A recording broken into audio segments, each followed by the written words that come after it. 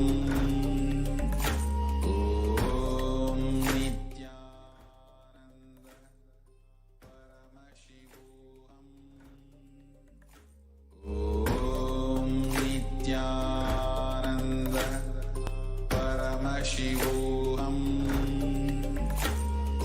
Om Nithyananda Paramashivoham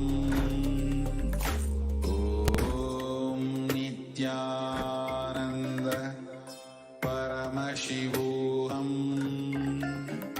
Om Nithyananda Paramashivoham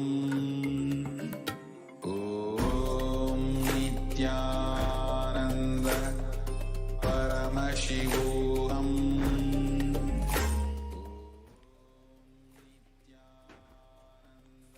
Nithyanam everybody, welcome back. So now it's time that we enter into the next session, which is going to be the power manifestation. I hope that each and every one of us had a beautiful time with the Nithyananda Yoga, where each of us manifested the 308 yoga asanas, where we get the entirety of the space of Paramashivoham physically in our body, where we experience Paramashiva physically in our body. So now let's enter into the power manifestation. We're going to be having 21 minutes of power manifestation. So the first round of power manifestation, we're going to be beginning with the power of third eye.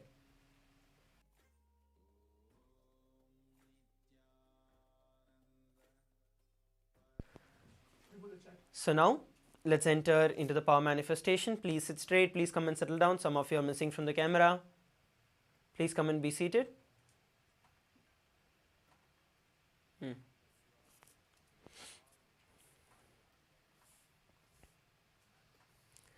Please come and be seated. Let's begin. So the first round of power manifestation is going to be the power of third eye, where we are able to identify the various different colors with our eyes blindfolded. So let's begin.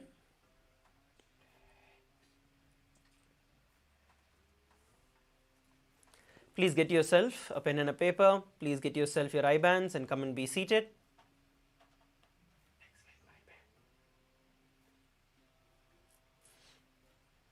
Get yourself your pen and paper. Get yourself a blindfold. If you do not have a blindfold, get yourself an opaque cloth. Please get it and come and be seated.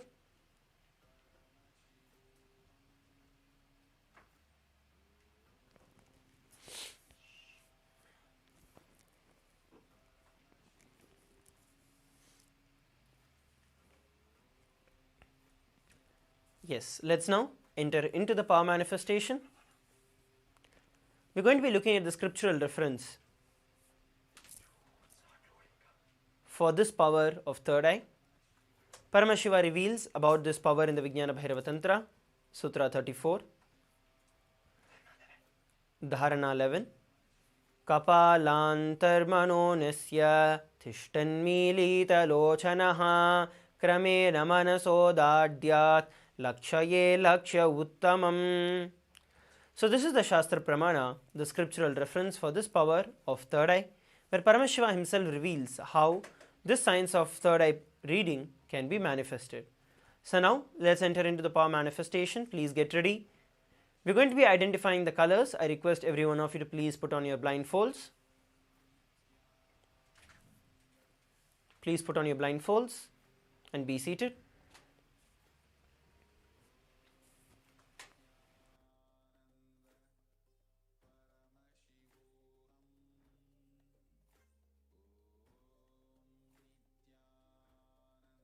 Yes. Please put on your blindfold.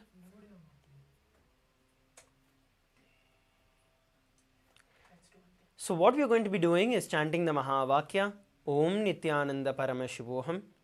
By chanting the Mahavakya, we are going to be establishing ourselves in the space of oneness with Swamiji. And from that space, we are going to ask Swamiji to show us whatever is being revealed in the third eye. And you're going to pen down whatever Swamiji revealed in just a few moments. So please sit straight, close your eyes, let's begin. Please start chanting the Mahavakya, Om Nithyananda Paramashivoham. And let's start. Please start verbalizing whatever Swamiji is showing you. Please begin.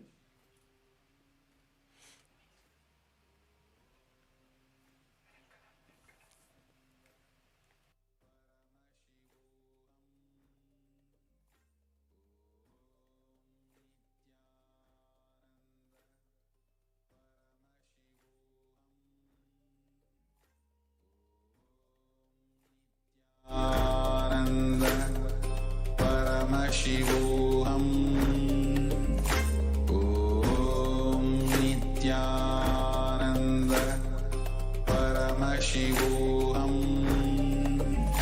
Om Nithyananda Paramashivoham Om Nithyananda Paramashivoham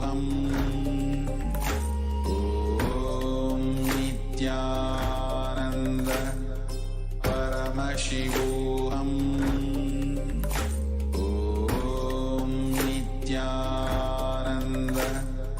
Paramashivoham Om Nithyananda Paramashivoham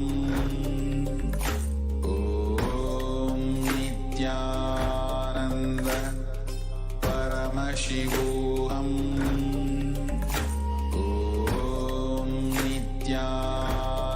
And the Mahavakya intensely.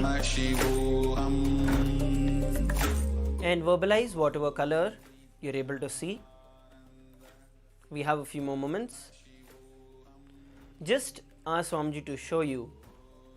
And whatever Swamiji is showing you, don't worry whether it is, you feel you're guessing it or you're not, you're having some doubts. Don't worry about that. Just verbalize whatever you're able to see. We have a few more moments before we verify the answer.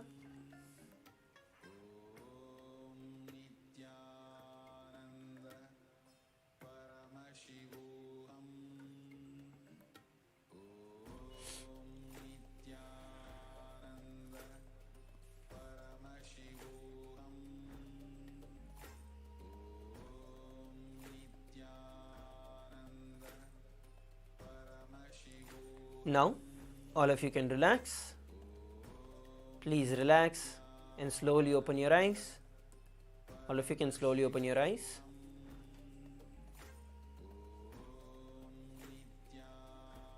So now what you're going to be doing is you're going to be putting in the chat the answers that were revealed to you by Swamiji.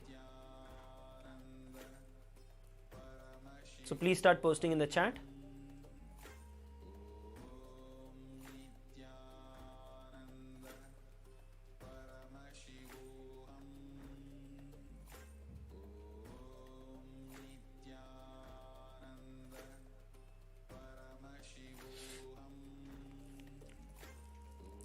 You can start posting.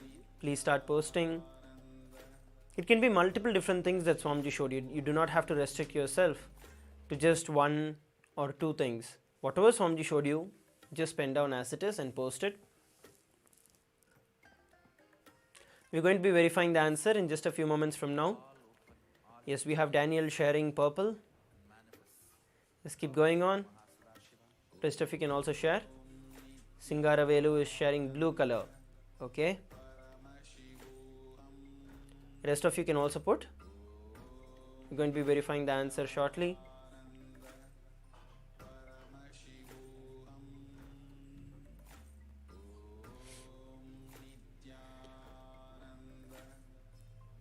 So now let's enter, let's look at the answer.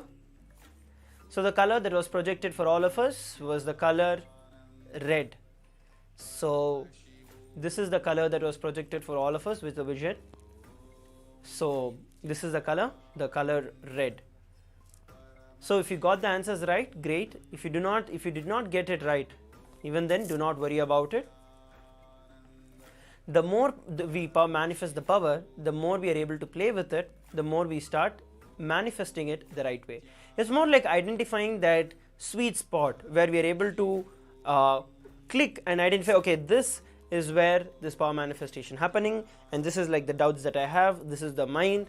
So the more and more you are able to manifest, the more and more you play around with this power, that is when you are able to manifest these Shaktis. So the color red was projected. If you got it right, wonderful. If not, let's now move to the next session, the next round of power manifestation. So now we are going to be projecting two different colors. So two different colors are going to be projected. So in this previous round we had one color. In the next round we are going to be having two different colors that are going to be projected for all of us on the screen. So I request all of you to sit straight once again, put on your blindfolds. You're going to start chanting the Mahavakya, Om Nithyananda Paramashivoham, and ask Swamiji to show you whatever is being projected on the screen, and start verbalizing as many as you're able to see. Do not restrict yourself. Let's begin.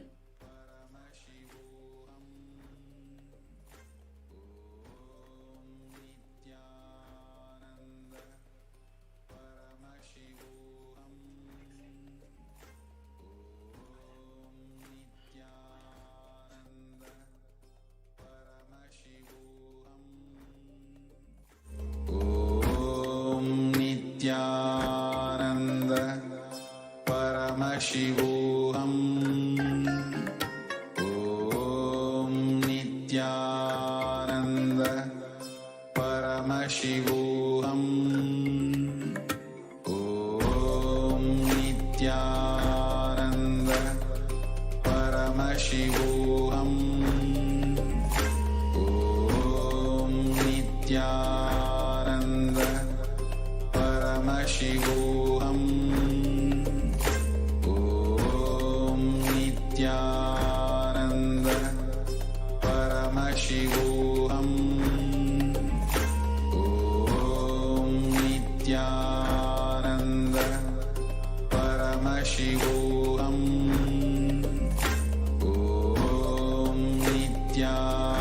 Nithyananda Paramashivoham.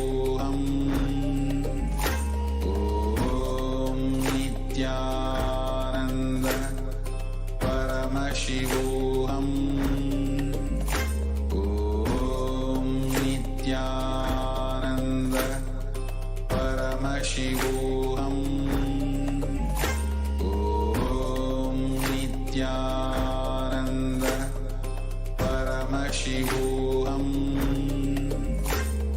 Om Nithyananda Paramashivoham. Om Nithyananda Paramashivoham. Om Nithyananda Paramashivoham. Om Nithyananda Paramashivoham. Om Nithyananda Paramashivoham.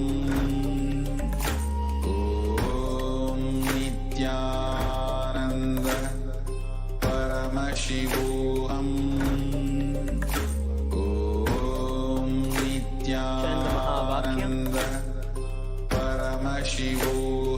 And now, slowly, every one of you can open your eyes and start posting in the Zoom chat.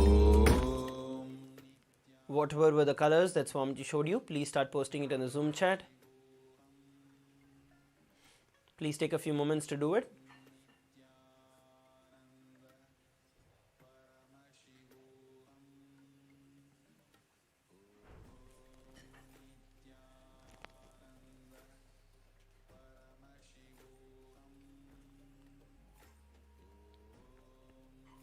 Please post whatever were the colors that were shown, or if you saw some other word, if you saw anything, any object, or even if you just saw darkness, just post it. Whatever Swamiji showed you, post it as it is in the chat.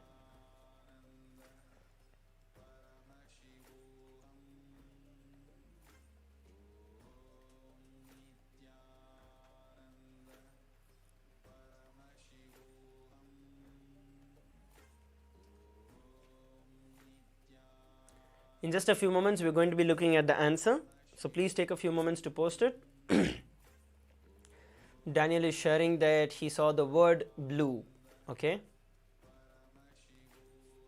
Yes, how about others? Singaruvelu is sharing white. Okay. Anyone else?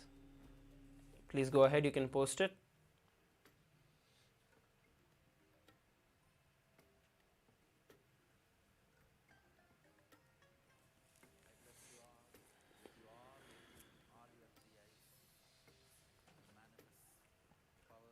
The key behind this science of power manifestation itself is where you're able to chant the Mahavakya and how much you're able to establish yourself in the space of oneness with Swamiji. The joy that flowers in you, the oneness experience that you have when you remember Swamiji in your inner space, that is what is the key to this power manifestation. So the more and more you're able to establish yourself in that space, the more and more the power manifestation happens.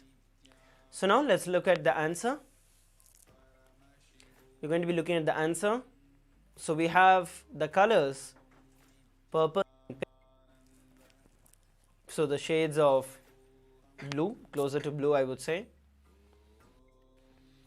And during the initial phase of it also had like the white color that was projected for quite some time, for which the colors turned blue. So yes, so the white is also right. So whatever you told, both of you have got the answers right. And the others who are also commenting blue color is also right, purple is right.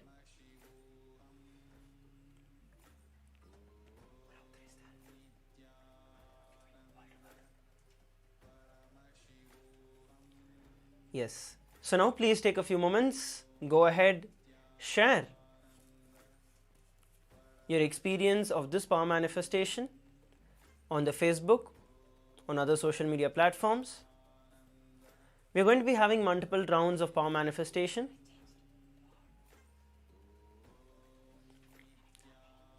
We are going to be having multiple rounds of power manifestation throughout the entire day.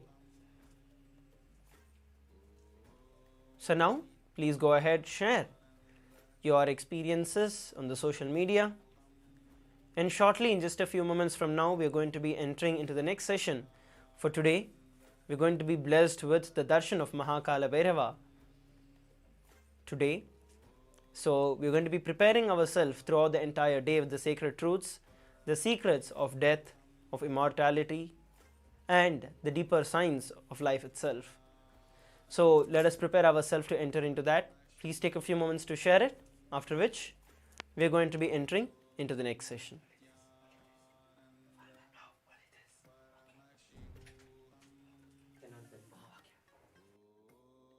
Nithyananda Paramashivoham Om Nithyananda Paramashivoham Om Nithyananda Paramashivoham Om Nithyananda Paramashivoham Om Nithyananda Paramashivoham Om Nithyananda Paramashivoham Om Nithyananda Paramashivoham Om Nithyananda Paramashivoham Om Nithyananda Paramashivoham Om Nithyananda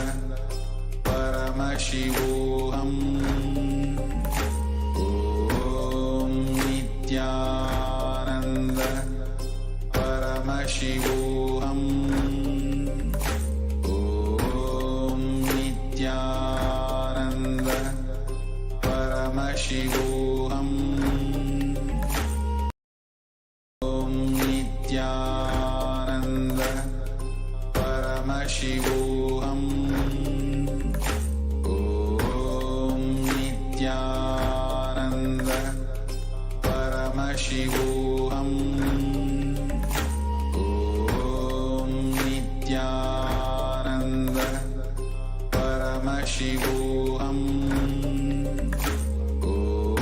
Om Nithyananda Paramashivoham Om Nithyananda Paramashivoham Om Nithyananda Paramashivoham Om Nithyananda Paramashivoham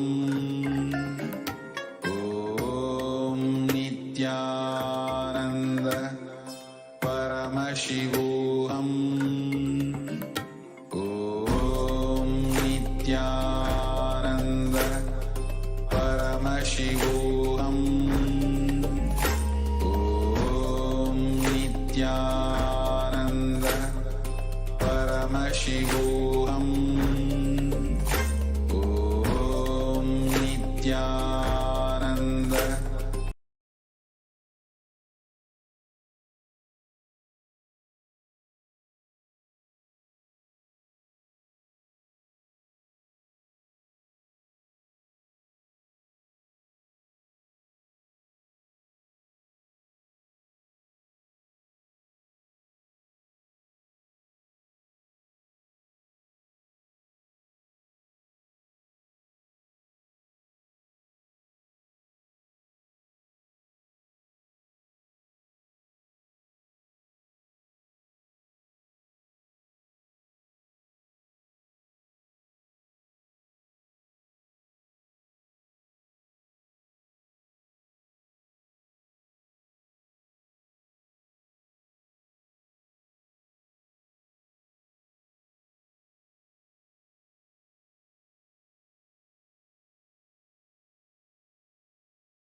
अतीतं गगनसदृशं तत्त्वमस्याधिलक्ष्यम् एकं नित्यं विमलमचलं सर्वदी साक्षिभूतं भावातीतं त्रिगुणरहितं सद्गुरुं तं Namami.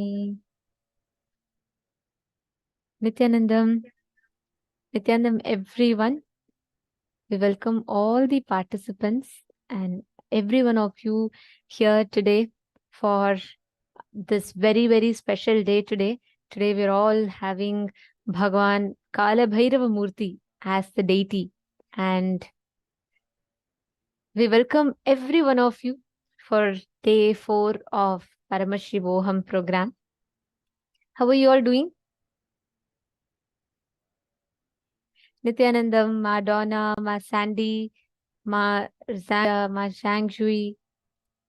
Nithyanandam, there are so many of you, Ma Apple Low, and Ma Eleanor Mayer, Ma Hui Wong, Andreas, Ma Andreas, Hui Nu Wong, Ma Devika Rani, Nithyanandam, Ma Hedi Shlak. Okay, welcome to your day 4 of Paramashivoham. We welcome all the Sarvajna Pita Kartas, all the Sarvajna Pita manifestors sitting with us in Rajasabha room. Ma Prema Tavasi, Ma Jyoti Konda, Ma Nitya Naresha, Ma Yuchen, and Ma Jnana Pradata. We welcome every one of you that are here today. I think today is the day which, no matter how many times you attend, you never get bored of it. You can never get bored of it. The science itself is like that. Nithyanandam, ma Fenji wrong, ma Jnana Rupini. Nithyanandam, I can see you in Chitsabha, the Sarvajna Pita Karta Manifestors room. Nithyanandam, ma, how are you doing? Are you enjoying the program so far? And I can also see Sarvajna Pita Yajaman, ma Nitya Kamakala Rupananda. Nithyanandam. Both of you, Ma Jnana Rupini, Ma Kamakala Rupananda, you all also can interact with us in the chat. You can ask your questions. You can share your clicks with us through the program. So if you have any doubts as well, you can ask us. All right. So today is, the subject itself is such that no matter how many times you attend, you will never get bored of it. And especially if you are attending here for the first time, this is going to be a life-changing process for you. And today we all are going to be experiencing the conscious death process, where you come face to face with death. I know the word, especially if you have not done any programs and you're totally new, the word itself would frighten you, right? I mean, almost all of us have been through this phase. Literally, this word, death itself, frightens us. Today, Swamiji is going to be taking us all out of that fear, the fear of death that we carry inside us. And Swamiji is going to be guiding all of us, helping all of us to come out of that fear. Not just fear of losing your body, but also the fear of losing your loved one. Now, what would this in turn make you as? It'll make you so powerful, so loving, so compassionate, and make you come out of your fears, phobias. All the fears that we have, all are rooted in this one fear, the fear of death. Whether it is the fear of losing your body, fear of an accident, fear of losing your identity, at the core of all of this, the fears and phobias are rooted in this one fear, the fear of death. And today, Swamiji is going to be helping all of us to come out of that fear. Not just this, we're also going to be learning about the space of Kala Bhairavoham, the space of Maha Kala Bhairava, the most ferocious and the most compassionate form of Paramashiva. I know it sounds very paradoxical. We're going to be learning about why he is the most compassionate and the most ferocious form. And we are also going to be learning the secret of how to manifest that space of Kala Bhairavoham. As I am Maha Kala Bhairava through each one of us. And we are also going to be awakening the power of Akashic reading in us. What is Akashic reading? Whatever has happened, happening, and yet to happen. All these three are already recorded in space. We call it as cosmic archives. Everything that has happened, happening, and yet to happen. All these are recorded in the cosmic archives. The key to which is held by Bhagavan Maha Kala Bhairava. And Swamiji, as an avatar, can transmit that Shakti to each of us and already successfully There are many initiated Akashic readers who have been able to access these files. I mean, only with the view access though, not with the edit access, because the edit access is only with the avatar. And we are going to learn about this Akashic reading and awaken that power within us. And we're also going to awaken the ability to handle large information. That is why the very first session is about Maharloka, where the Akashic records, the cosmic archives are stored, and we get the ability to access these Akashic records, the key to your future. And we are also going to be learning and understanding what is this Maharloka all about, and how can you reach Maharloka? What does it mean to handle large information? Ready? Shall we all delve into this subject now? And today's subject is going to be one of the most mystical, mysterious aspects. So it's very important that we all understood, and it's very important that we all understand and we all prepare ourselves for it. So get ready. Today is going to be an amazing day for all of you. So I'd like to just tell that just get ready to have a blast. Yes, and all the participants that are here. See, especially if you have your parents and your older relatives, please bring them, because this is the most important way or the best way anyone can prepare themselves for living their life. So I request every one of you, all the participants, to please reach out and make sure you're inviting all your friends and family members as well. Ankul Kumar Singh, Ben Saunders. Can I request everyone to come on camera, please? Vimal Raj, Piotr Vajda, Amritapananda, Nithyanandam. Where's my Alexia? I don't see my Alexia.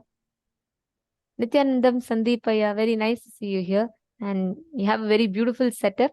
And I think, Sandeepaya, you have got your parents or you have got your relatives as well here. Actually, this is the best decision that you have made for your day today. Because Ma and Aya, for both of your relatives as well, today's day, if you understand that there's a very, very beautiful verse Swamiji tells, and I love this a lot. Swamiji tells, if you don't know about death, every moment of your life, you are dying. If you know death, even through death, you are living. Hinduism has had the science of going beyond death. Hinduism has always had the science of how death is just like changing the body. Swamiji beautifully tells, whether Krishna declares, Nainam Chindanti Shastrani, Nainam Dahati Pavakaha, or whether Swamiji is saying that you changing your bodies is just like change of clothes. It is exactly the same. And Hindus, we have had this science. And the one thing that is so sure for all the beings is death. But everyone gets surprised when the death actually happens. That's why in Bhagavad Gita, Bhagavan says, Ascharyavat pashyati kaschidenam, Ascharyavat vadati tataiva chanyaha, Ascharyavat chainam anya shrunoti, Shrutva penam vedana chaiva kaschit. Meaning, some people share about it in great wonder. Some people hear about it with great wonder. Some people get shocked about it. And there's a lot of concepts we go on hearing about it. How much ever you try grasping, it is this one thing logically you can never grasp. Because you need to go through it consciously. And for that very purpose, today we all are learning about this conscious death process. Ready? Shall we enter into the first session of our day? I have one request to all of you. I request every one of you to please interact with us. Ask your questions. Feel free to post your doubts, because this subject needs to be understood thoroughly. All right? If you want to invite anyone to be here with you today, because this is the best gift you can give to them. Understand anyone that goes through the conscious death process. When they leave their body, they will not have any pain. Their body will not even smell. Normally, when any human leaves their body, when they die, the body starts smelling, right? But when you are initiated by Swamiji and you have gone through the conscious death process, your body will not smell after the death, and you will have the most painless death. It's a very powerful process. If you want to invite your friends, family members, you can immediately invite them. And do note, till now in the last previous seasons of Paramashivoham Level 3 or Paramashivoham program, you would have only done the conscious death process. This time though, we are having the Kala Bhairavoham initiation too, which would be making you come out of all types of pains and suffering with a ferocious declaration. So make sure you invite all your friends and get them here as soon as possible. All right. So now let's enter into the very first session of our day, where we are going to be learning about Maharloka, the largest loka of the universe with access to all the knowledge of cosmos.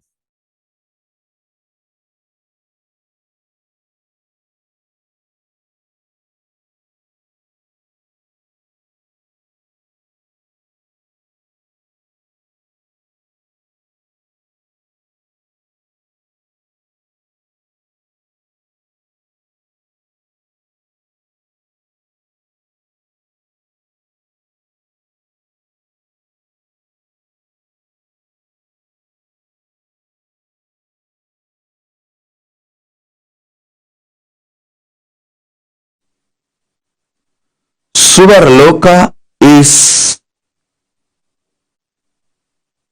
like absolute peace and joy and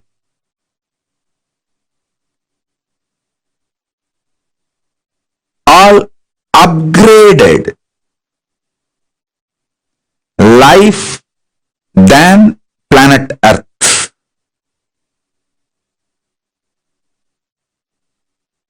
Maharloka is much higher than Suvarloka. Higher level beings go there. When I utter the word higher level beings, don't have self-doubt, self-hatred, self-denial. Whether you are qualified, are you higher level being? Please be very clear. Let me make it very clear. Even if you have broken only one pattern due to the cognition, Swamiji is Paramashiva. He told me, so I will listen to him and break this pattern with this powerful cognition. Even if you have broken one pattern, it may be dropping non-vegetarian or dropping this obsessive compulsive disorder or dropping the postponing pattern or dropping the laziness in the morning, early morning laziness, or dropping your shyness, dropping your fear to speak in public, even any one pattern, if you have dropped, cognizing my Paramashivatva, because Swamiji is Paramashiva, I should listen to him than to my patterns. With this cognition, even if you broke only one pattern, you are qualified for the initiation. You are qualified to be airlifted, conscious lifted to higher lokas. You are qualified to be fueled, empowered with the tejas, Ojas and Kundalini Shakti to get into the Swargaloka, Maharloka, Janaloka, Tapaloka, Brahmaloka, Kailasa itself, Mahakailasa itself. Above the Brahmaloka is Parandama, Vaikunta. Then above the Vaikunta is the space where the Kailasa, and above the Kailasa, Mahakailasa exists. So even if you have broken one pattern, you are already initiated. You have qualification to be fueled, empowered, awakened with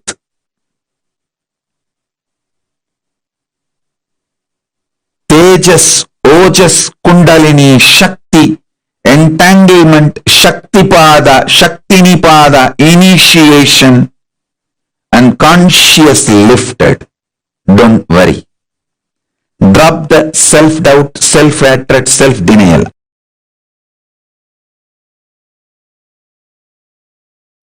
Oh, listen.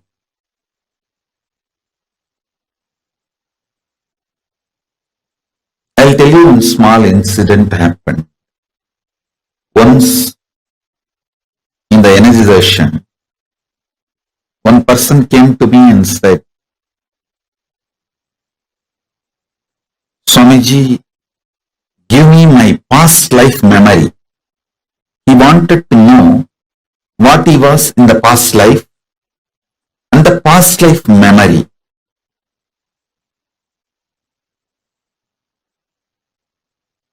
He has attended a meditation class, so end of the class, those days the physical energization. So it was a physical hug. He asked me, he wants to know his past life and he wants me to reveal his past life memories to him. I just asked him, today you did completion. He actually attended a program, so he was going through the completion session. He was just crying, pouring during the completion. I asked him,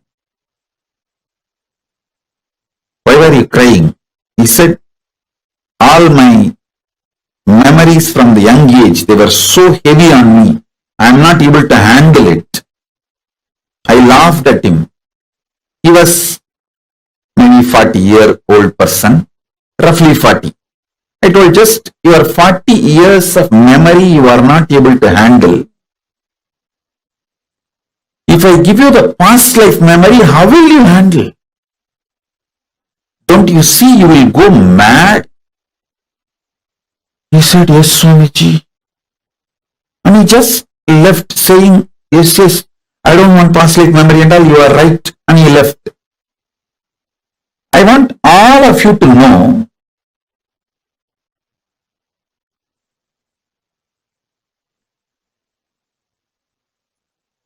what he did is wrong. Listen carefully. When he asked me, he wants to know about his past life, he was not wrong. But when I told him, will you be able to handle that memory? And he gave up, is wrong. He should have asked me, Swamiji, tell me how I can handle the large memory. Listen.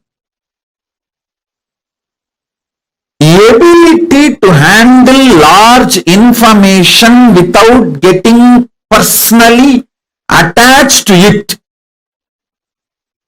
is Chitta Suddhi. Means purity of mind, memory. Purity of the mind takes you to Maharloka and opens up the Akashic records immediately. Listen. Listen carefully.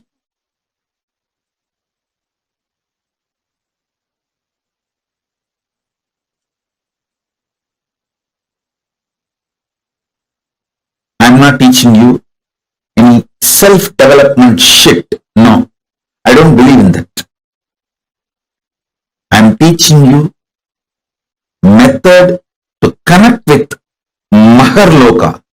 Makarloka means Mahaloka, that largest universe, and have access to all the knowledge of cosmos. Listen, but I am not teaching you completion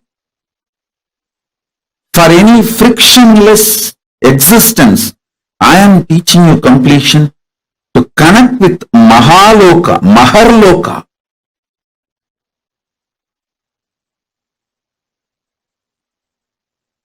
To have access to Akashic records. Listen carefully.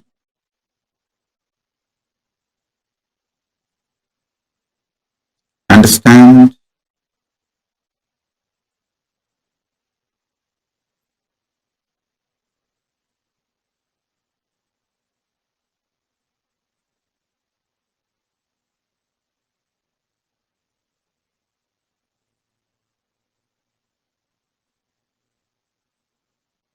Listen carefully.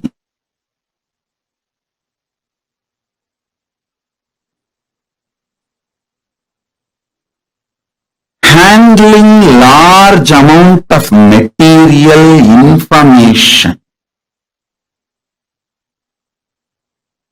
without personal attachment to the information is Chitta Suddhi. So much of abuse and attack goes on me, but I never get hurt by any of those words uttered.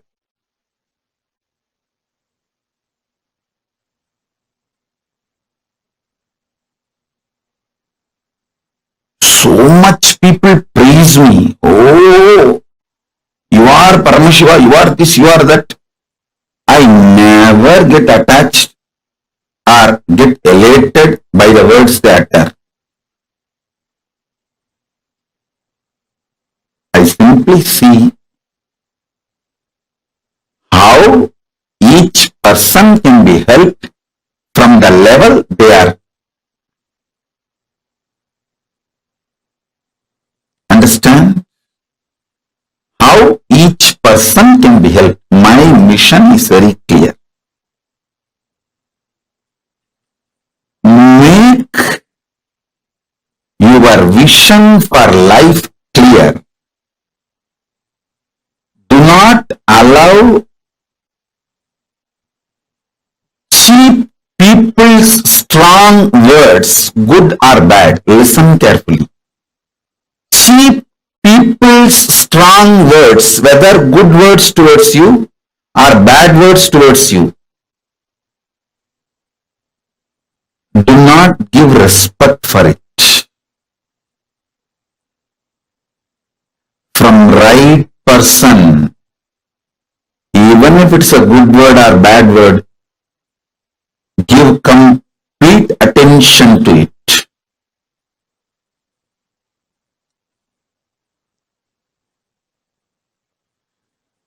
Let me repeat.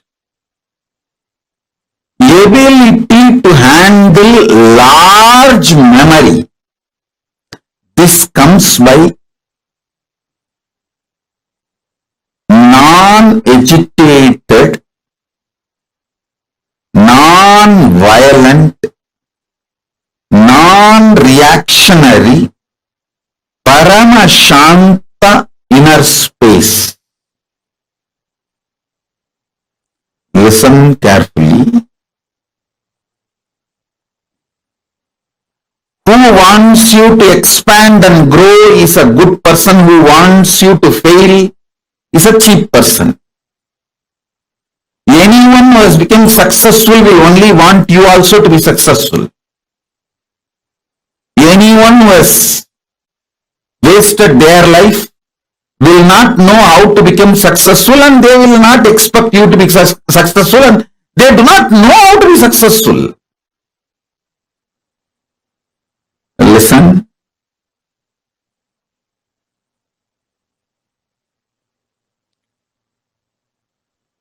More and more peace inside you, more and more past memories will be awakened. More and more peace inside you, more and more Akashic records will be opened. More and more peace inside you, more and more Maharloka will open. All of you take only one decision. Every day your sleeping time should be the time for deep completion. You see, before falling asleep, if you develop the habit of doing completion for 20 minutes, 30 minutes, till you fall asleep. Even if you are tossing on the bed, just practice completion, do completion. Your breathing will be aligned towards deep sleep and you will fall asleep. If you do completion and fall asleep, the peace inside you will become like a, how the ice becomes intense spatika. Same way the peace inside you will become paramashanta. Listen. Ice. For a long time, if it was not disturbed, if it did not melt down, it will get solidified and that becomes spatika. Ice added with a quality of carbon becomes spatika linga, spatika stone. If you received Atma Linga, you will know that is spatika actually. Spatika is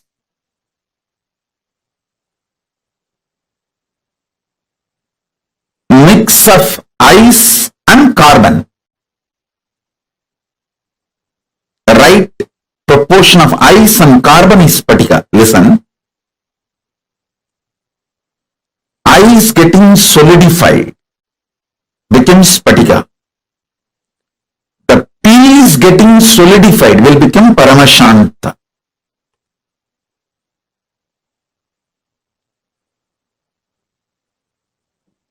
One of the greatest achievement human beings should do in their life is this paramashanta.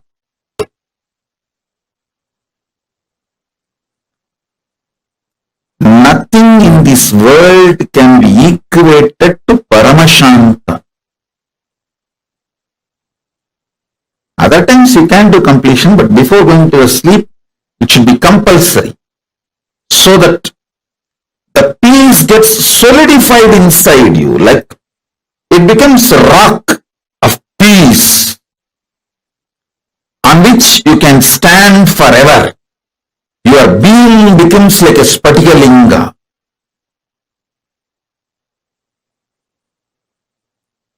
Now whatever I introduced about Akashic records and Maharloka, please type. Then I will take you to the next step. Oh, listen. I will repeat again. Listen.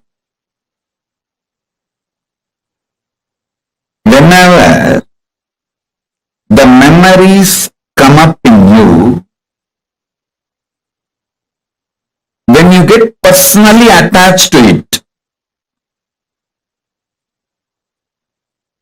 you flare up. One bad word uttered by your father or mother or uncle 10 years before, still you flare up and suffer for it. Listen carefully. One disrespect done to you 20 years before in some friends meeting or family gathering, even now you remember and flare up. is what I call getting personally attached to memories. I'll tell you one story. When you hear somebody else got disrespected, you don't flare up. But when you feel people who are your own or you are disrespected, you just flare up. This flaring up due to personal attachment reduces your ability to live. Listen carefully. Your freedom is not your ability to physically travel where you want. Your freedom is your ability to mentally travel freely without getting agitated by your inner violence and personal attachment with memories. Listen. This is the right definition of freedom. Freedom means your ability to travel freely, mentally, without getting agitated, suffocated,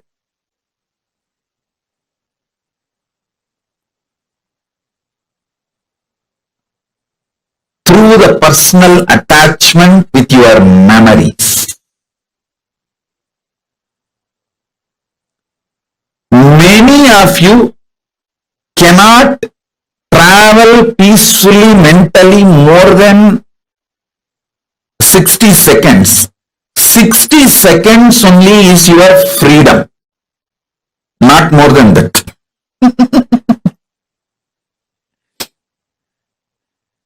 How many of you are understanding what I am saying? 60 seconds is your maximum freedom. Actually, the freedom should not be calculated in the length, but it should be calculated in the time. Freedom should not be calculated in meter, kilometer, unit. It should be calculated in the second, millisecond, minute unit.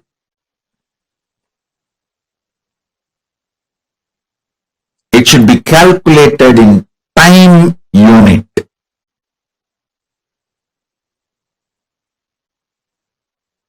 How many of you understand this? Every second minute, third minute, you get agitated, irritated, reaction starts inside you, whether you get triggered from outside or in your own memories trigger due to your personal attachment to your memories. Past informations triggers. How many of you understand that?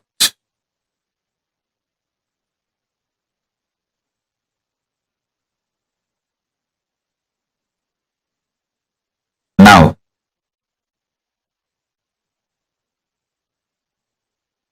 all of you take a few minutes and type what I explained now.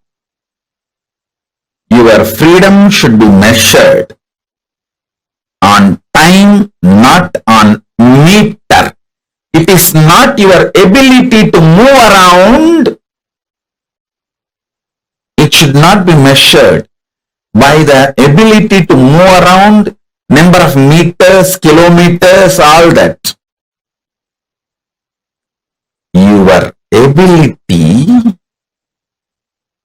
to move the world around, to move the things around you is the freedom. I don't move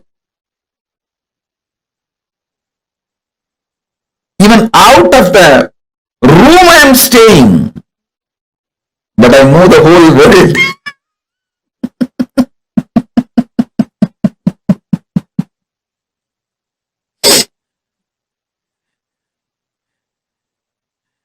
So, freedom should be measured not on meters but on minutes.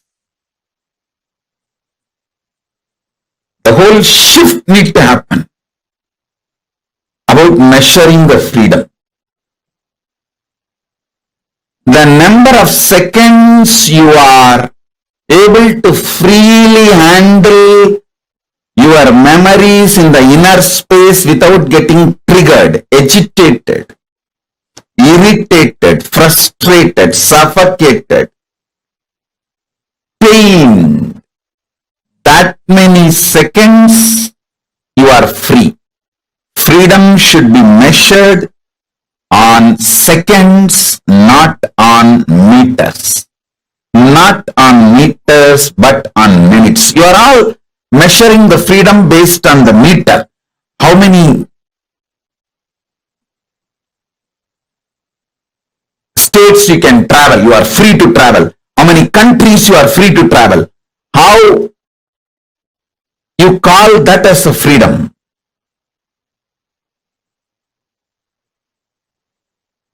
Actually, the real freedom is ability to freely handle all the memories without getting agitated, angry, triggered, powerless, pained, frustrated. That's exactly, precisely freedom.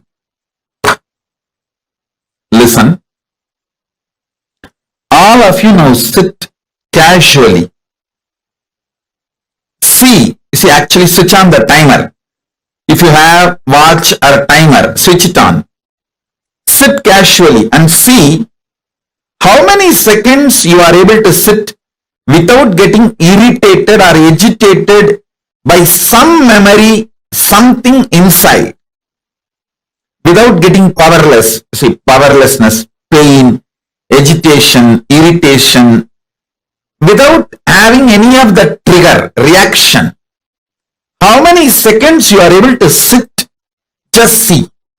And then put your timing now. Put your freedom minute, the freedom unit in minute. Let's see. Let's measure each one's freedom. If you understand what I am saying, this freedom, then you will be able to understand the Pusalar Nayanar story. The great Nayanar who built Shiva temple in his inner space, for which Paramashiva attended, rejecting the stone temple built outside by the king of Pallava Vamsa. Pallava king built a huge stone temple. Shiva told, your Kumbhabhishekam, you postpone it because I have to attend the Pusalar's Kumbhabhishekam, who built temple in his inner space. If you understand this concept of freedom based on minute and Pusalar Nayanar story, you will be able to understand very well why Paramashiva decided to go to Pusalar Nayanar's inner temple.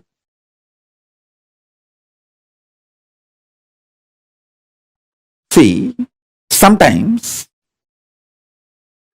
when you hear me talking about Arunagiri Yogeshwara, my relationship with Arunagiri Yogeshwara,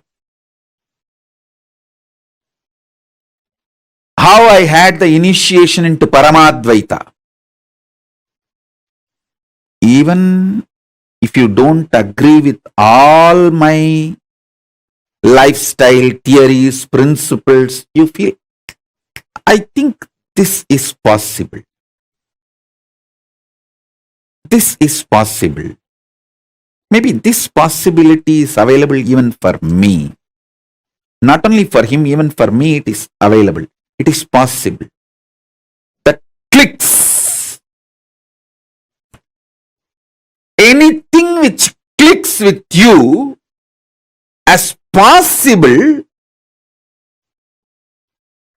that is yourself in Maharloka. Listen. part, the whole which you deny due to your self-doubt, self-hatred, self-denial, SDHD, that personality, that identity, that self is the Swargaloka, self of you.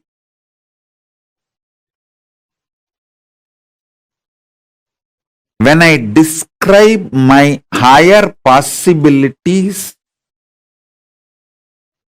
if it clicks with you, I feel this is possible even for me.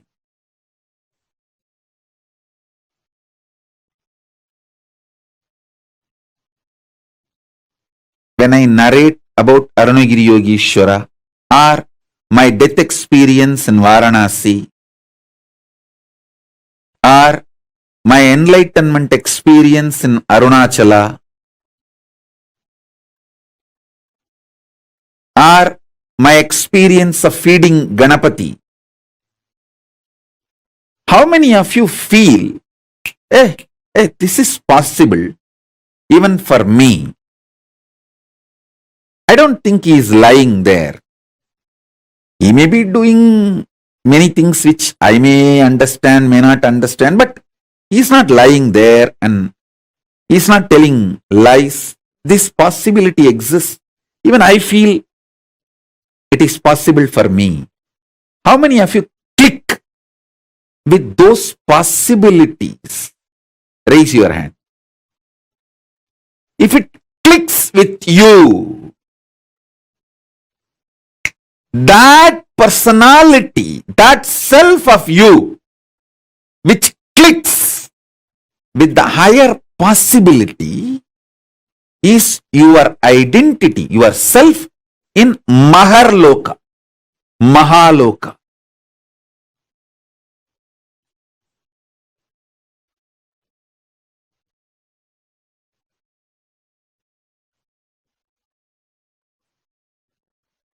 When you decide ferociously with a super determinism,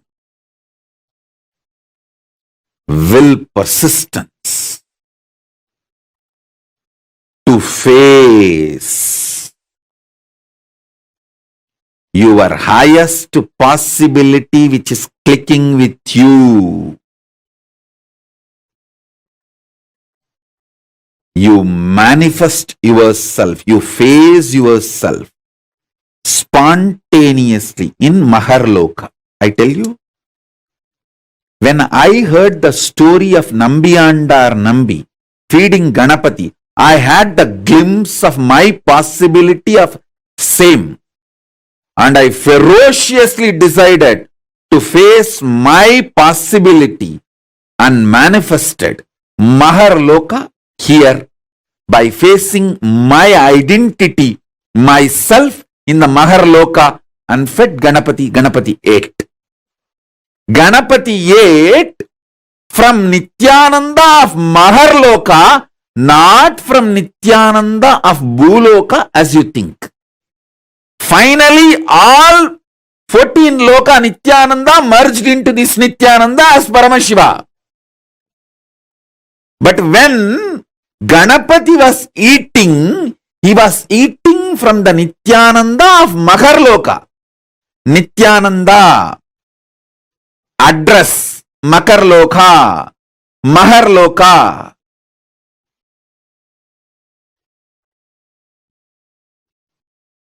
Nithyananda who stays in Mahaloka, from his hand Ganapati ate. Not the Nithyananda whose ration card address is Bhuloka. The beauty is that Tiruvannamalai is such an amazing cosmic airport. You can just beautifully slip, go up, come down very smoothly. The whole ecosystem's chemistry is that. Nithyananda staying camped at Mahaloka, fed Mahaganapati. So understand that.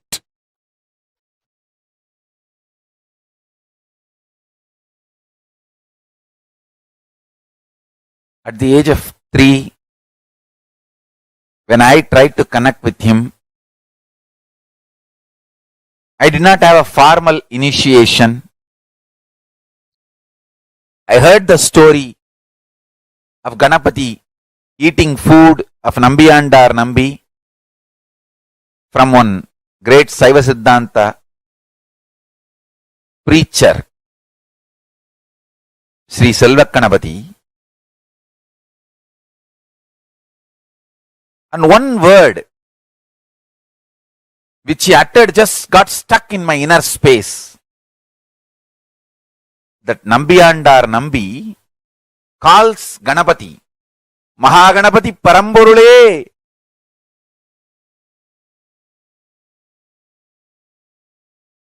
வந்து என் பூஜையை ஏற்று உண்ணமாட்டாயா?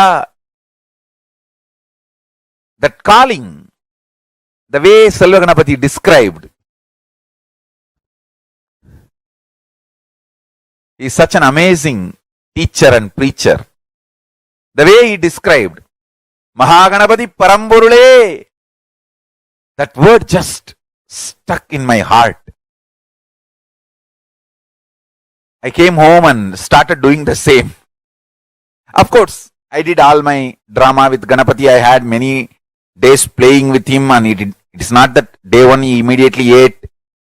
All that is different. All that I have described detailed 3-4 times in earlier satsangs.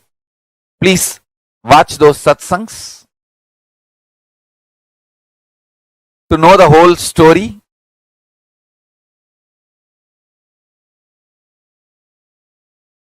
We have multiple times I have described the whole story.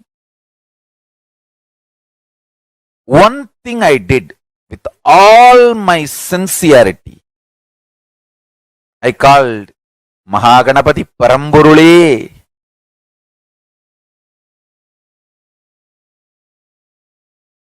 To come and have prasadam, Nivedyam. Understand?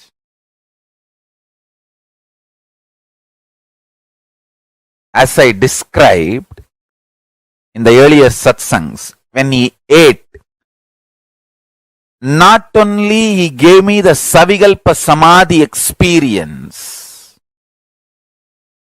he gave me such powerful experience of Nityatva. He opened the doors of Nityatva for me.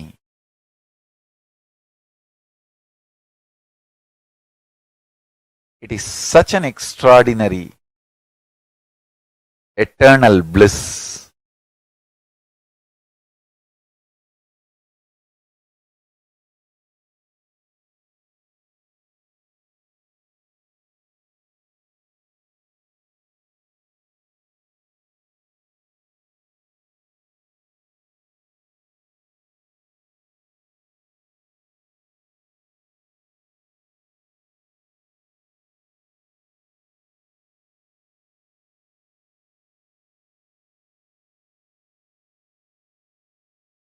Listen.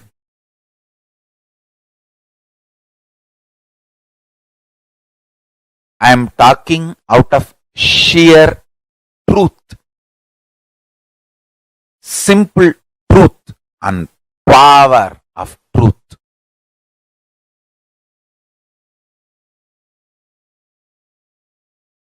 Nityatva dimension exists. Mahaganapati will open the dimension for all of us.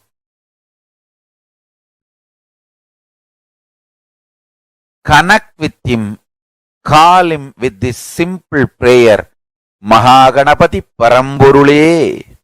It means that, O Ganapati, the ultimate existence, ultimate source. Paramburule means the ultimate existence.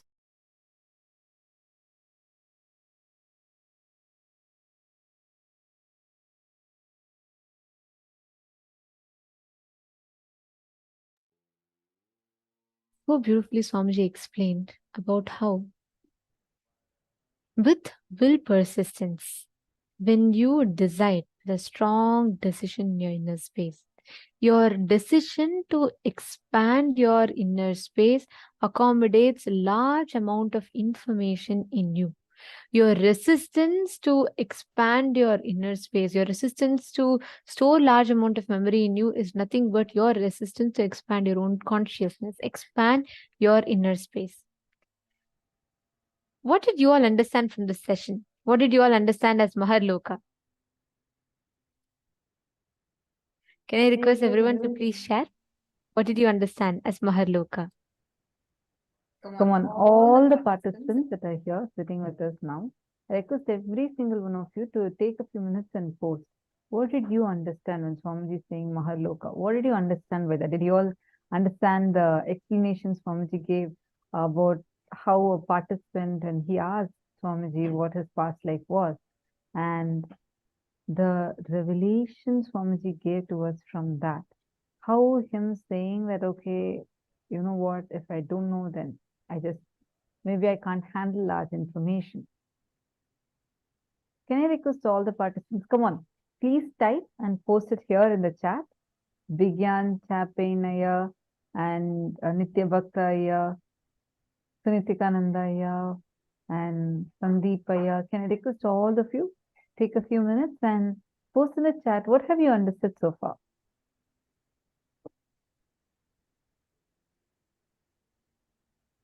Please post it in the chat. Ben Shenfongson. Come on, all of you post whatever you understood.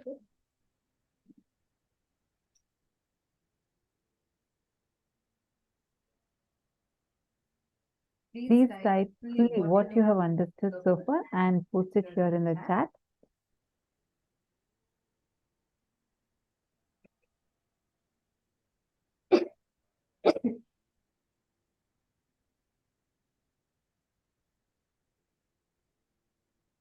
Very nice. Come on, Ma Joyce, Ma Yi Hanshen, Ma Pinzu Hua. I request all of you to share. What did you understand as Maharloka? Okay, Ma Sangita has posted. When you decide ferociously with will, persistence, and super determinism, you will face yourself in Maharloka. Eleanor Mayer has asked, when we face her highest possibility, we are already in Maharloka. Very nice. Maharloka is information of Akashic records and our possibilities. All the powers of us. When you manifest powers, the Maharloka dimension of you is manifesting. Ma Joyce, you have posted your experience, right? You manifesting that experience is the Maharloka dimension of you manifesting that experience. All the breakthroughs and the power manifestation, everything happens from the Maharloka dimension of us.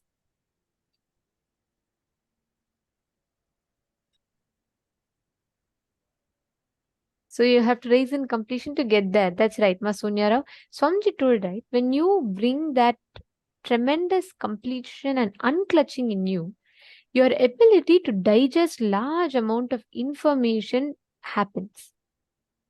Just when you decide with will, persistence, and determinism that yes, I am not going to give up, I'm not going to struggle with handling large amount of information.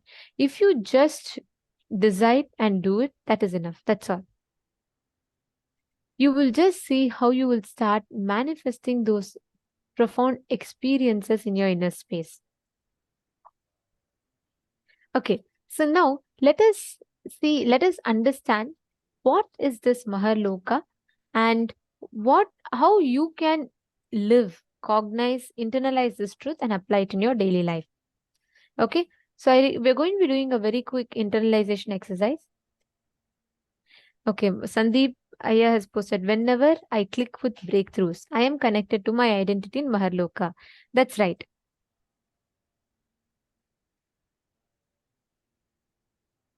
Begin Champagne has posted, in Maharloka, you are free from STHD. That's right. And also Maharloka is where the large amount of information is stored inside of you without any resistance. And I'll share one very beautiful incident.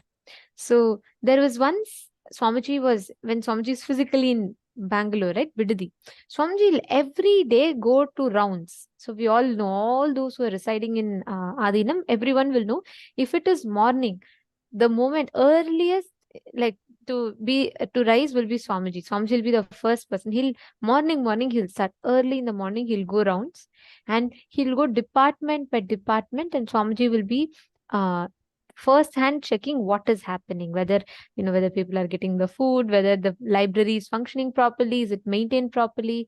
So one day when Swamiji was doing these rounds, we all Gurukul kids happened to be in one of the in the library halls, and Swamiji happened to pass by, and he had just walked into the library as part of his rounds.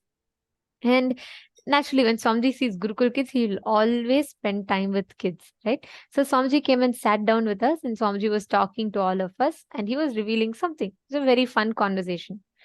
And in between, Swamiji had called the librarian, and Swamiji said, "Can you get this book?" Swamiji mentioned a particular book, and Swamiji said, "It talks about this subject. Can you get this book?"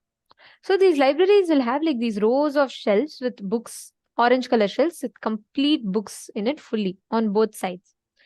So the librarian said, "Yes, Swamiji, I'll look for it and get it." Okay, he goes to look for it. 10 minutes passes, 15 minutes pass by, 20, 30 minutes. It's almost an hour, and still this librarian and a team of sannyasis have not returned. It's not just the librarian, along with him, a group of sannyasis went. And Swamiji, like, he's talking to us, and he keeps asking in between, is the book there? Is the book there? And then they're like, yes, Swamiji, we're almost getting it. Then Swamiji is finally, what is the problem? Then they said, Swamiji, I don't know where that book is. And that book is not there.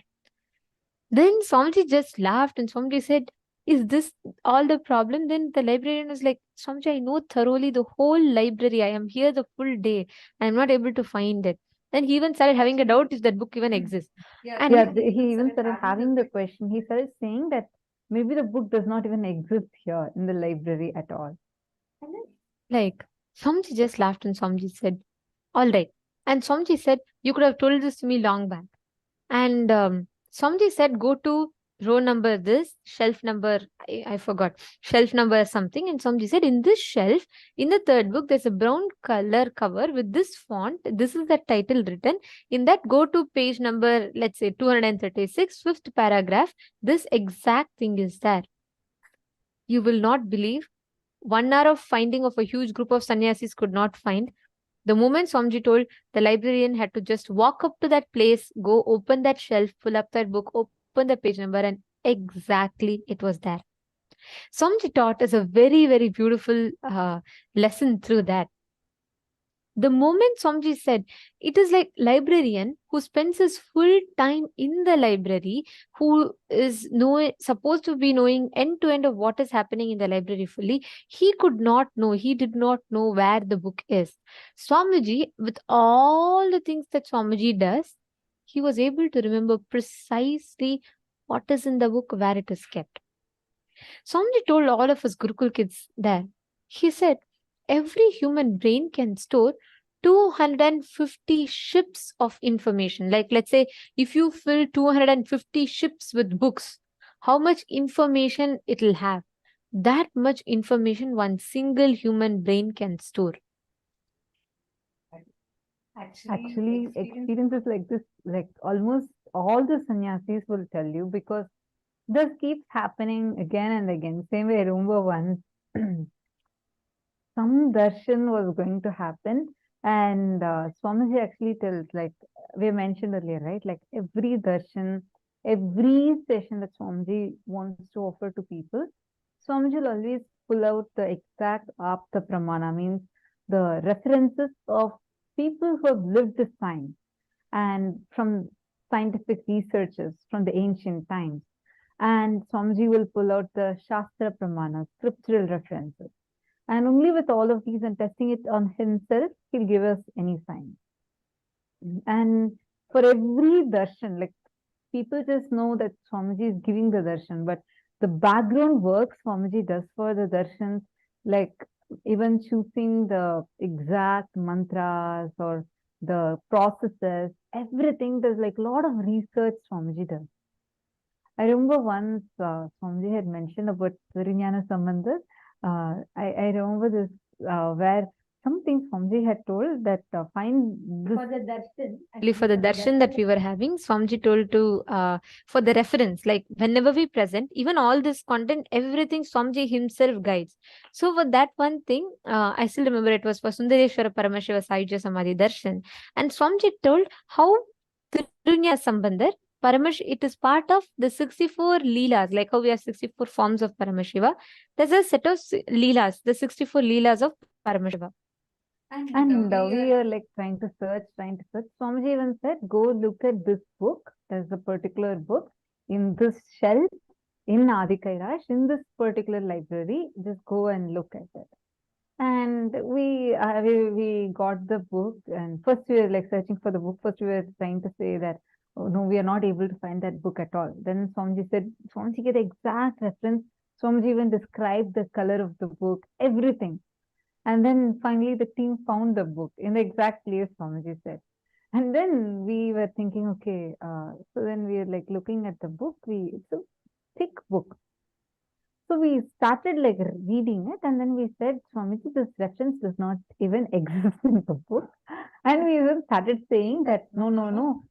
We even started having doubts in the history. So we started saying, no, this time period is different. So this time period is different. So probably this is not even part of the 64. And it was really the whole thing and our great logic. See, Swamiji tells something.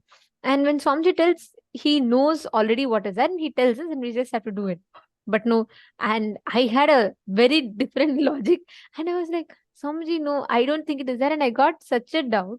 After Swamiji said, actually, it is there. Then I went back and I said, no, I don't think it even exists. I don't even think it's counted as part of Paramashiva's Leela. And I was trying to teach history back to Swamiji. Then Swamiji beautifully said that he told, go to this book. Till then, we could actually not find the reference, the story, exact story. We could not find it. And when Swamiji said, and Swamiji actually told, go take this book, this page number, it is there. After Swamiji told this, the last time Swamiji said the exact page number, when we went, pulled up the book and opened the page, in that exact page number, we saw this reference as part of the Tiruvalyadal of Paramashiva. And actually, the most, like how she's mentioning, Swamiji told the exact, like clearly, Swamiji said, go here, look here, you'll get this. Like so precisely. And Swamiji said, like, just look at this particular page number, it will be called with this title. And how many years before this book came? It was many years before, and Swamiji had not even looked at that book after that.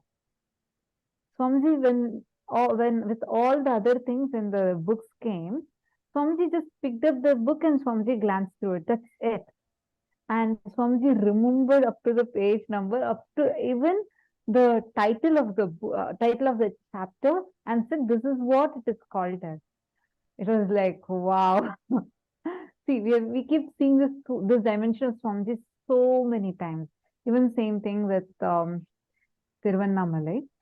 There was this Annadan happening, and Swamiji personally micromanages these Annadans, where we serve people every month. We serve people around 1 million, almost, it easily reaches about 1 million people every month. We serve 1 million people almost, and we give like free food. That Aushat Annadan, if you have been knowing, Swamiji serves 11 items per plate, like 11 different items, and all of these made of Ayurvedic herbs. Not just they're organic, they're also made of Ayurvedic herbs. So the moment someone eats it, they even get healed from any illnesses they are suffering with.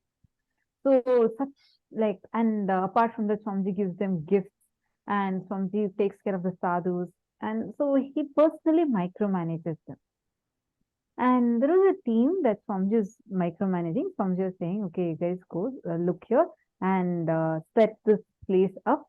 Make sure it is comfortable for people to come and take water. And Swamiji is to that level, actually. Swamiji checks.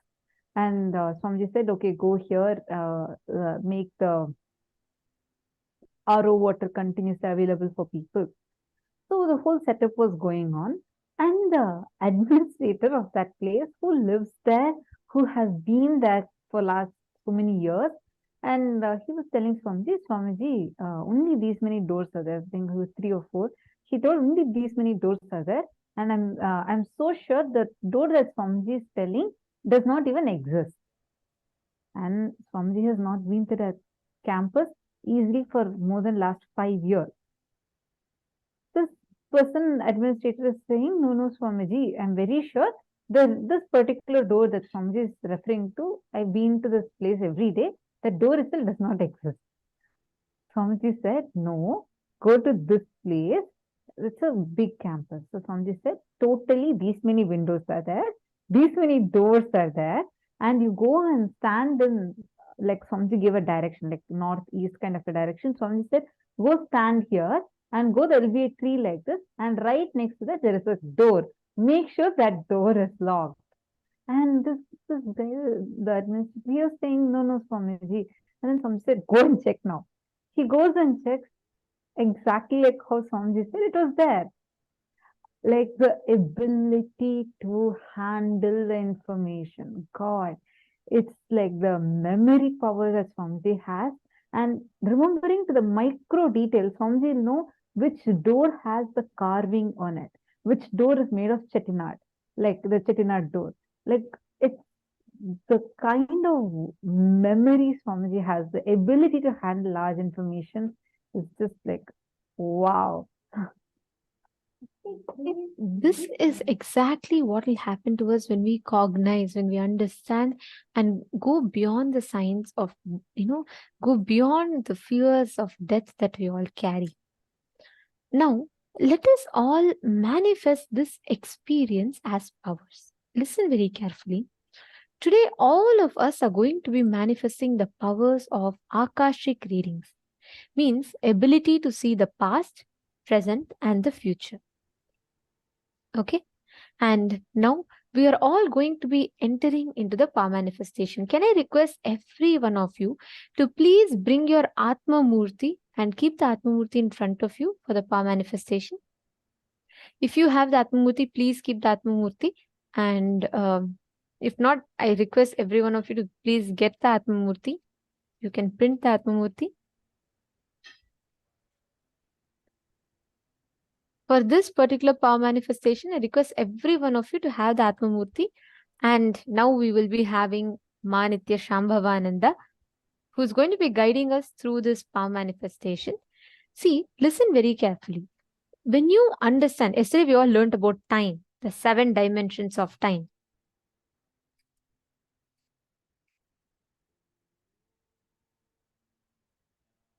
And now we're going to be manifesting, today we're going to be manifesting the Akashic readings, your ability to go beyond the time and your ability to manifest the answers, anything pertaining to the past, present or future. See, if you understand this Maharloka correctly, you will understand the science, exactly how this works. You all can see here.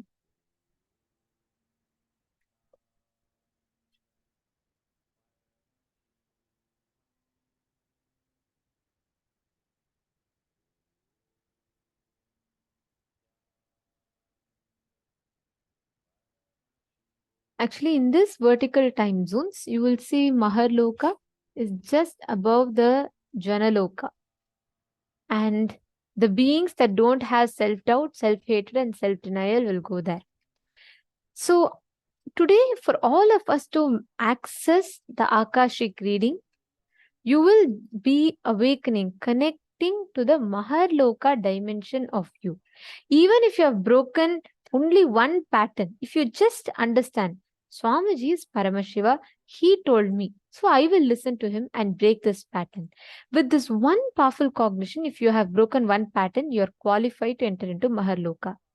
How many of you are committing to decide from this moment onwards that with will, persistence and super determinism, you are going to break free from all the agitation, boredom and tiredness that you carry towards any particular aspect of your life?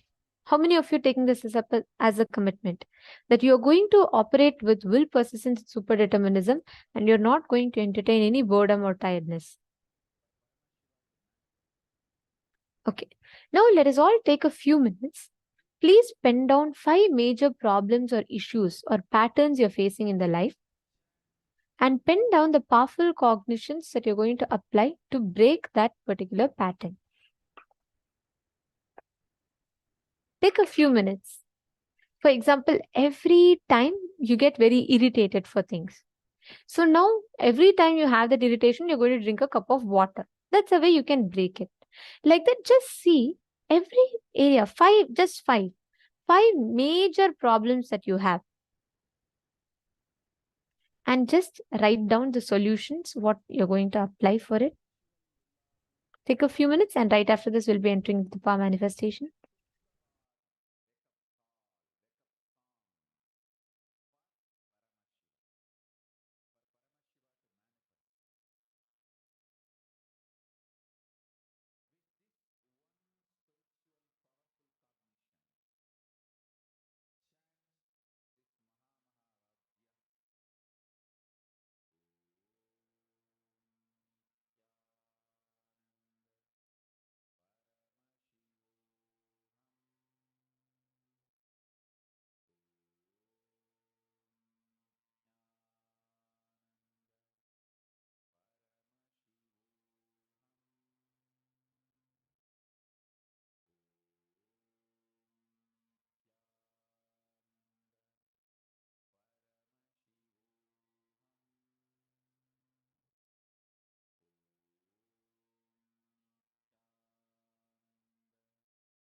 Yes.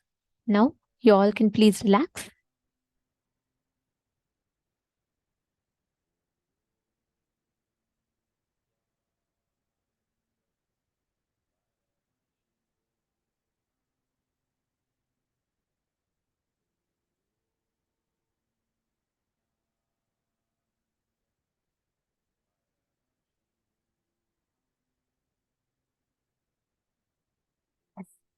Now all of us are going to be entering into the next session. Let us enter with this decision in your inner space, applying the will persistence, super determinism to break through from any problems. We are going to be entering into the power manifestation session. Today, all of us are going to be manifesting the power of Akashic readings.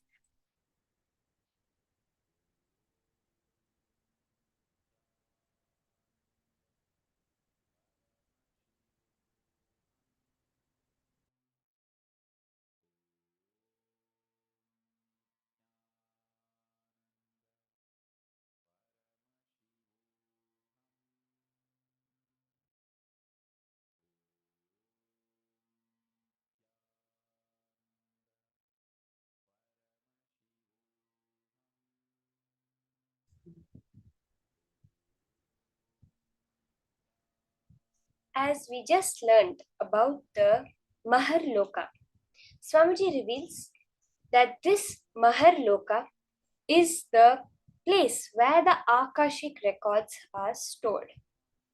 This Maharloka is where the whole cosmic archives is stored. Like they said, that unlimited information, where all the past, present, and future happenings are recorded in this Maharloka. Through the power of Akashic readings, we are only doing one thing, accessing that Maharloka dimension. Through the blessings of Kalabhairava, when Kalabhairava decides to open up that Maharloka dimension, that Akashic reading dimension to us, then automatically we are able to see it. And the only one who's authorized to do this is a living incarnation. Swamiji himself, as the Supreme Pontiff of Hinduism, has opened up this dimension. As an incarnation of Paramashiva, has opened up this dimension of Maharloka for all of us to be able to access the Akashic records. The Shastra Pramana for this power of Akashic reading is from the Vijnana Bhairava Tantra, Dharana 61, Sutra 84.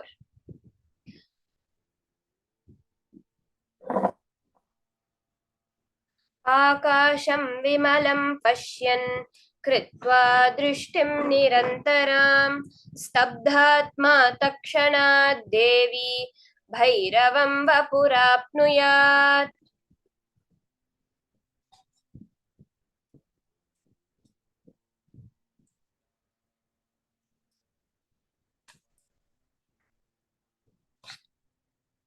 The meaning of this verse, Bhagavan Paramashiva says, looking at the spotless, infinite etheric space, the Akasha, beyond the sky and clouds, one should fix one's gaze from the third eye without blinking continuously and make the body and inner space steady and motionless.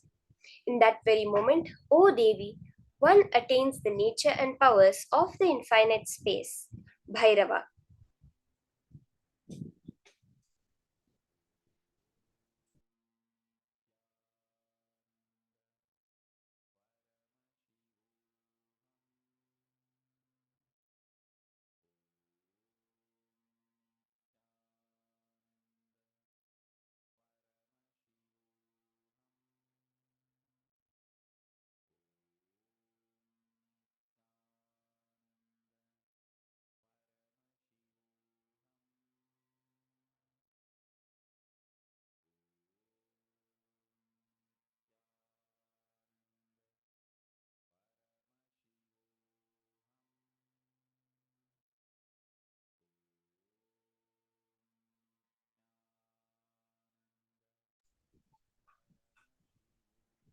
Very clearly,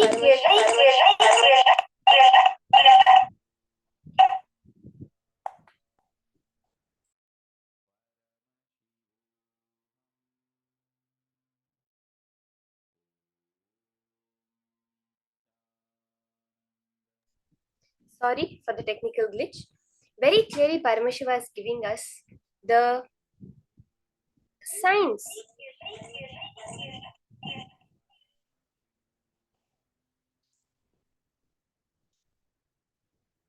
Giving us the signs of power manifestation. How does the whole Akashic readings work? Where from the third eye, when you look at that space, the Akasha dimension, and when you make your body and inner space motionless, this is very important, where your inner space has no thoughts, nothing which is creating motion even within, then we manifest the powers of Paramashiva, of Bhairava. The Apta Pramana for this power is where in the Srimad Bhagavatam, Canto 1, Chapter 13, Text 15, it reveals how the great Rishi Maitreya reveals the secret of his birth in human form and the reason of all his suffering to Vidura. Say, Rishi Maitreya accessed the Akashic records and told Vidura that he was not an ordinary man, but was in fact of Yamaraja, the Lord of Death, and was to play the part of a so-called Shudra for 100 years, being cursed by Manduka Muni.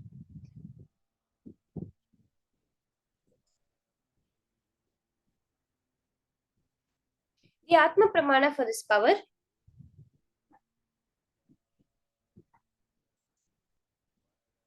we see how this devotee, Ma Abhirami Paramanathan, has from Toronto, Canada, shares that I won the lotto just as Kalabhairava predicted. At a time when I did not know what to do with my life, Swamiji took the time to help me in many ways. Swamiji looked at my horoscope and told me I will always have lots of money. I wondered how this would be since I wasn't working and did not have much money. In 2013, when my mother and I did the 10-day inner awakening program, I asked Swamiji if I can ask Kalabhairava about the Kotishwara Yogam, a millionaire possibility in my horoscope. Swamiji told me to ask Kalabhairava. With so much compassion, Swamiji brought Kalabhairava to us. And I asked Kalabhairava the question, and Kalabhairava told, within 2 years money will happen, and blessed that he would protect me, not to worry. As predicted by Kalabhairava, within 2 years, my family won the lottery, where the chances of winning are 1 in 14 million. So beautifully, the devotees sharing of how when Swamiji manifested this power of Akashic readings as Kalabhairava, the exact happening just like that manifested.